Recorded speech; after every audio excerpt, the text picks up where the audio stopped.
BPL নিলাম শুরুর আগেই অ্যালেক্স মার্শালের হুঁশিয়ারি।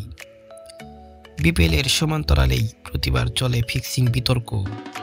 এবার অবশ্য নিলামের ঠিক আগে গত বিপিএলে প্রশ্নবিদ্ধ ক্রিকেটারদের তালিকা থেকে বাদ দিয়েছে বিপিএল গভর্নিং কাউন্সিলর।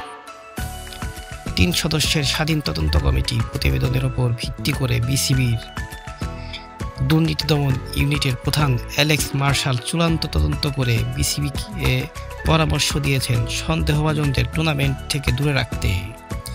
বিসিবিও সেভাবেই করেছে আজকের নিলাম। রেডিসন হোটেলে নিলাম শুরুর আগে ভিডিও বার্তায় সংক্ষিপ্ত বক্তব্য দেন অ্যালেক্স মার্শাল। বিসিবিতে প্রথমে দুর্নীতি দমন পরামর্শক হিসেবে যোগ দিলেও বর্তমানে তিনি দুর্নীতি দমন ইউনিটের প্রধানের দায়িত্ব নিয়েছেন।